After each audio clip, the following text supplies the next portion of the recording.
పెడుతుంది ప్రభుత్వం అంటే ప్రధానమైన చెప్పడం జరిగింది. మరి 42% అనేటటువంటిది ఏ ప్రాతిపదికన కాంగ్రెస్ పార్టీ అనుకున్నదన్న విషయం ఇప్పటి వరకు స్పష్టత లేదు. మరి బీసీల జనాభా 42% అని లెక్క కట్టే కన్నా ముందే వాళ్ళకి ఎట్లా తెలిసిందన్నటువంటి విషయంలో స్పష్టత లేదు. ఆనాడు ఎన్నికలకు వెళ్ళేటటువంటి హడావుల్లో చాలా వాగ్దానాలు చేసినారు వాళ్ళు. అందులో ఇది కూడా ఒకటి వాళ్ళు చేయడం జరిగింది. ఇవాళ మరి 42% అంటే ప్రతి ఒక్కరం కూడా ఆలోచిస్తూ ఉంటే బీసీ జనాభా సగానికన్నా ఎక్కువ ఉందని రమారమే మనం చెప్తూ ఉంటాం. అంటే అది 50% కావచ్చు, 60% కావచ్చు, ఇంకా ఎక్కువ ఉండొచ్చు. ఎంత ఉన్నదన్నది ఎవరికి తెలియనటువంటి విషయం. కానీ 42% అని కాంగ్రెస్ పార్టీ ఎట్లా చెప్పింది అన్నది ఇప్పటివరకు ఎవరికి అంతుపట్టని విషయం.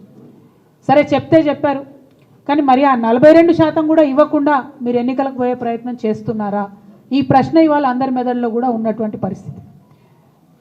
మేము తెలంగాణ జాగృతి నుండి గత సంవత్సర కాలంగా బీసీలకు సంబంధించినటువంటి అనేక అంశాలను ముందుకు తీసుకొని వెళ్తూ ఉన్నాం. అసెంబ్లీలో పూలే విగ్రహాన్ని పెట్టాలనేటటువంటి డిమాండ్ని మేము తీసుకున్నాం. అదేవిధంగా 20,000 కోట్లు బీసీలకు బడ్జెట్ ఇస్తామని చెప్పారు. మరి 3 సార్లు అసెంబ్లీ జరిగింది, బీసీలకు మాత్రం 20,000 కోట్లు పెట్టలేదు. మరి ఇప్పుడు స్థానిక సంస్థలు దగ్గరికి వచ్చినాయి, 42% ఇస్తా అన్నది ఇవ్వకుండా ముందుకు వెళ్ళే ప్రయత్నం మాకు అర్థమవుతూ ఉన్నది.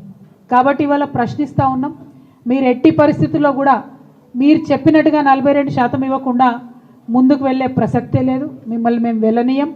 ఎక్కడికక్కడ మండల కేంద్రాల్లో కావచ్చు, జిల్లాలలో కావచ్చు, అన్ని చోట్ల కూడా నిరసన ప్రదర్శనలు చేస్తాం. మీరు 42% కాకుండా బీసీల వాటా మాట్లాడకుండా ఎన్నికలకు వెళ్తే మాత్రం కార్యాచరణ చాలా స్పష్టంగా, చాలా షార్ప్గా, పెద్ద ఎత్తున రియాక్షన్ ఉంటుందని చెప్పి ఈ సందర్భంగా ప్రభుత్వాన్ని మేము తెలియజేస్తూ ఉన్నాం. మరి ఇవాళ ఇక్కడ కలిసినటువంటి బీసీ ఎంబీసీ సంఘాలు అందరం కూడా కలిసి మాట్లాడుకున్నది ఏంటంటే, ఇవాళ ప్రభుత్వానికి మనం ఒక హెచ్చరిక జారీ చేద్దాం. మీరు చేసేటటువంటి ప్రయత్నం బీసీ డెడికేటెడ్ కమిషన్ నివేదిక ఇచ్చిన తర్వాత మాత్రమే, బీసీ జనాభా ఎంతుందో తెలంగాణ ప్రజలకు చెప్పినాక మాత్రమే, దాని మీద మీరు ఎట్లా ముందుకు పోతారనే స్పష్టత ఇచ్చిన తర్వాత మాత్రమే మీరు ఎన్నికల గురించి ఆలోచన చేయాలి. అంతవరకు స్థానిక సంస్థల ఎన్నికల గురించి ప్రభుత్వం ఆలోచన చేయకూడదు. ఇది ప్రధానమైనటువంటి డిమాండ్. రెండవది, జనవరి 3 నాడు సావిత్రిబాయి పూలే గారి జయంతి ఉన్నది. మరి ఆనాడు ఇందిరా పార్క్ దగ్గర ఒక భారీ సభను మేము పెట్టబోతా ఉన్నాం.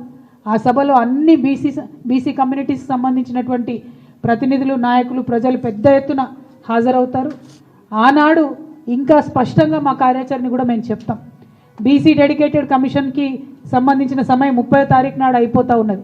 మరి 30వ తారీఖు నాడు ప్రభుత్వానికి వారి నివేదిక ఇస్తామని చెప్తున్నారు. ఆ నివేదిక అంశాలు బయటపడ్డ తర్వాత తప్పకుండా 3వ తారీఖు నాడు పెట్టేటటువంటి సభలో మా కార్యాచరణ ఇంకా స్పష్టంగా చెప్తాం. ఇవాళ భారతీయ జనతా పార్టీకి కూడా మేము డిమాండ్ చేస్తూ ఉన్నాం.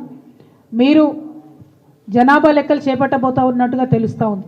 ఈ జనాభా లెక్కల్లో ఖచ్చితంగా కులానికి సంబంధించిన కాలం ఉండాల్సిందే, కులగణన జరగాల్సిందే. ఇది మా డిమాండ్.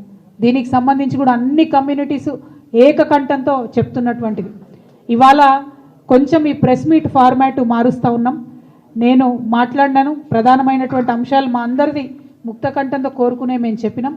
కానీ ఏ సంఘం ఆ సంఘం ఒక 30 సెకండ్స్ వాళ్ళ కమ్యూనిటీ పేరు చెప్తారు, వారి అంశం చెప్తారు.